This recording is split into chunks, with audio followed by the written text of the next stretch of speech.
தன்னுடைய ஒவ்வொரு சிந்தனையையும் கலை அணுகுமுறையும் மக்களுக்காகவே யோசிச்சவர், மக்களுக்காகவே வாழ்ந்தவர். அவருடைய சொந்த வாழ்க்கையிலும் சரி, சினிமாவிலையும் சரி. இன்னைக்கு ரொம்ப வன்முறையான படங்கள் நிறைய வருது. கேட்டா மக்களுக்காக நாங்கள் எடுக்கிறோம், மக்கள் விரும்புறாங்கன்றாங்க. ஆனால் உண்மையில் மக்களுக்காக படம் எடுத்த இயக்குனர் என்னுடைய அண்ணன் வி. சேகர் அவர்கள்தான். இன்னைக்கு அவர் பண்ண படங்களுக்கான இடம் வெற்றிடமாவே இருக்கு. நம்ம எப்பவும் வழக்கமா சொல்லுவோம், ஒருத்தர் நம்மளை விட்டு போனா அவரிடத்தை யாரும் நிரப்ப முடியாதுன்னு. ஆனால் இப்பொழுது இந்த தருணத்தில் அவருடைய இடத்தை யாரும் நிரப்ப முடியாதுன்னு சொல்வது 100% உண்மையாக இருக்கிறது.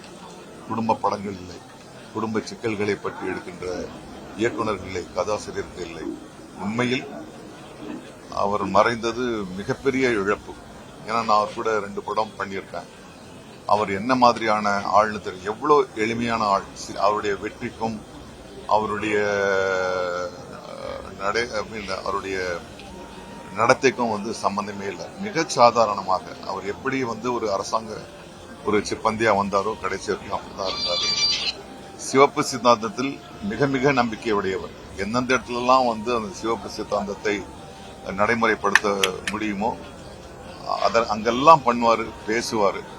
அவர் சம்பந்தப்பட்ட எல்லா சங்கங்களுக்கும் மனமுவந்து அவர் பல கருத்துக்கள், ஆலோசனைகள், இயக்குநர்கள் சங்கமாக இருக்கட்டும், எழுத்தாளர்கள் சங்கமாக இருக்கட்டும், பட தயாரிப்பாளர்கள் சங்கமாக இருக்கட்டும், அவருடைய எந்த ஒரு எதிர்பார்ப்பும் இல்லாம எல்லாருக்கும் எல்லாம் நன்றாக அமைய வேண்டும் என்ற ஒரு நோக்கோடு செயல்பட்டவர்.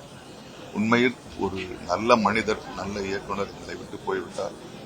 அவருக்கு நன்றி செலுத்தும் விதமாக அவர் எடுத்த படங்களின் அடிப்படையில் நாமும் படமெடுக்க வேண்டும் என்பதுதான் என்னுடைய எண்ணம்.